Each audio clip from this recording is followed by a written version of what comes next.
मोदी सरकार और भारतीय जनता पार्टी प्रतिशोध की आग में धधक रही है, जल रही है। मोदी सरकार और भारतीय जनता पार्टी दो वर्गों से बदला ले रही है। पहला किसान वर्ग और दूसरा दलित और पिछड़े। 380 दिन से अधिक लाखों किसान दिल्ली की ड्योढ़ी पर न्याय मांगते रहे। 700 किसानों ने कुर्बानी दी, पर देश के प्रधानमंत्री माननीय नरेंद्र मोदी जी उनको उन किसानों से मिलकर उनके आंसू पोंछने का समय नहीं मिला।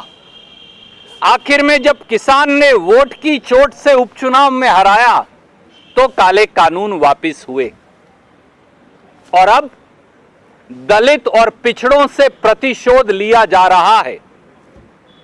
उत्तर प्रदेश में जो हुआ, जिस प्रकार से दलितों और पिछड़ों ने भारतीय जनता पार्टी को नकारा, जिस प्रकार से पंजाब में, उत्तराखंड में दलितों और पिछड़ों ने नकारा, जिस प्रकार से हार सामने दिख रही है, क्योंकि देश के किसान, देश के गरीब, देश के दलित, देश के पिछड़े ने भारतीय जनता पार्टी को बाहर का रास्ता दिखाने का निर्णय कर लिया, तो वैसे वैसे ही भारतीय जनता पार्टी का दलितों पर, पिछड़ों पर, किसानों पर हमला बढ़ता जा रहा है। और पंजाब में तो अभी भारतीय जनता पार्टी ने अपना कैंपेन ही शुरू नहीं किया, पर भारतीय जनता पार्टी का इलेक्शन डिपार्टमेंट, ईडी, जो एनफोर्समेंट डायरेक्टरेट नहीं, मैं कई बार आपको बता चुका, उसका नाम अब बदलकर इलेक्शन डिपार्टमेंट रख दिया गया है, वो अब पंजाब में आ गया।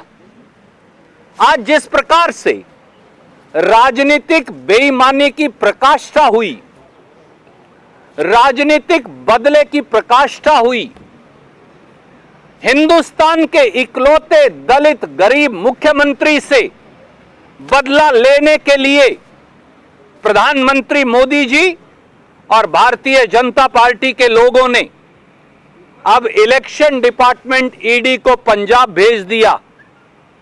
किसी पुराने 5 वर्ष पुराने मुकदमे में जिसका चन्नी जी या उनके परिवार से कोई लेना देना भी नहीं, उसके अंदर झूठी संलिप्तता के माध्यम से ये अपने आप में दिखाता है कि बदले की भावना, प्रतिशोध की भावना गरीबों, दलितों और हिंदुस्तान के इकलौते दलित मुख्यमंत्री के खिलाफ भारतीय जनता पार्टी के मन में धधक रही है।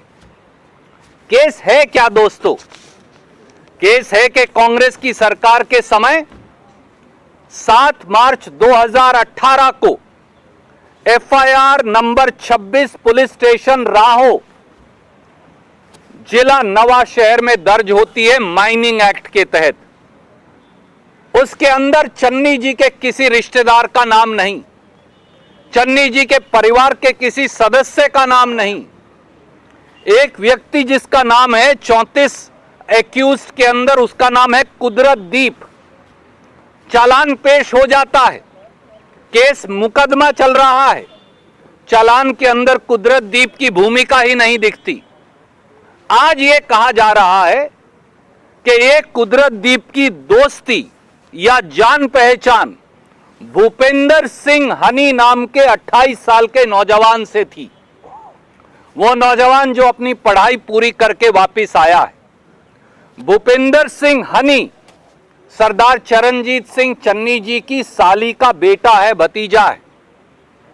पर भूपेंद्र सिंह हनी का तो कहीं एफआईआर में नाम नहीं। मैं आप सबको, पत्रकार मित्रों को जानता हूं, तो कल आप में से या मुझ में से अगर कोई जुर्म कर दे तो क्या आप सब पर भी एफआईआर और ईडी की रेड हो जाएगी? ये कौन सा मापदंड और तरीका नया है?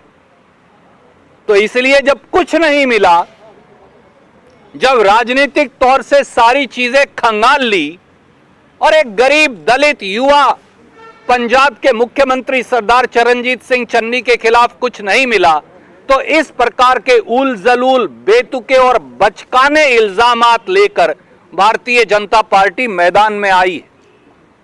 और साथियों, आजकल खूब नूरा कुश्ती चल रही है। मोदी जी और केजरीवाल जी में। जब 10-15 मिनट के लिए काफिला रुक जाता है प्रधानमंत्री जी का, तो प्रधानमंत्री की डिफेंस में कौन कूदता है? अरविंद केजरीवाल जी महोदय सबसे पहले चन्नी साहब और उनकी सरकार पर हमलावर हो जाते हैं।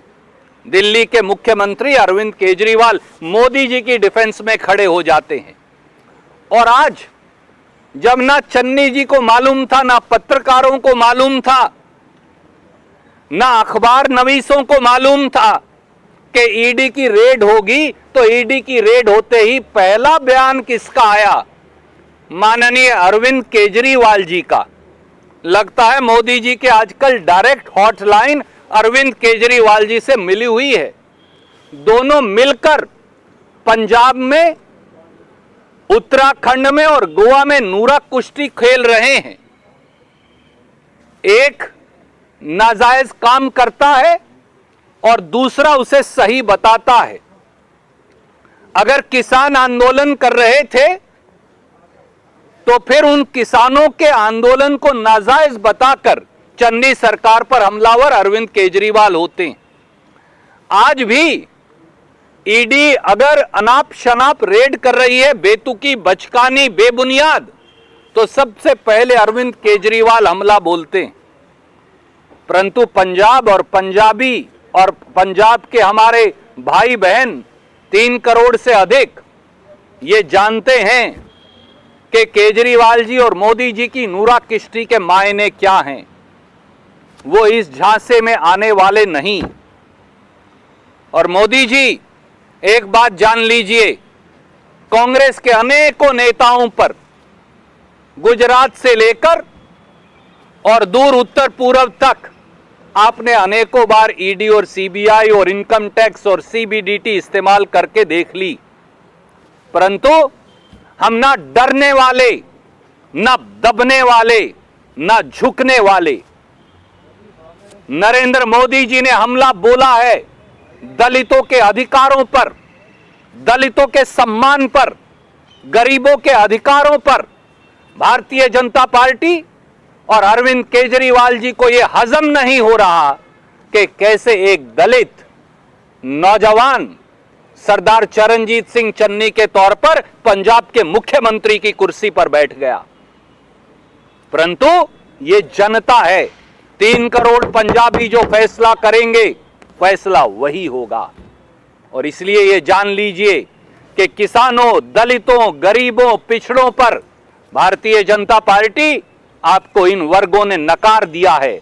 और कितना भी आक्रमण करें और सुदृढ़ता से ये सारे इस देश के गरीब, इस देश के कामगर, इस देश के मजदूर, इस देश के किसान मजबूती और दृढ़ता से सामने खड़े हो जाएंगे।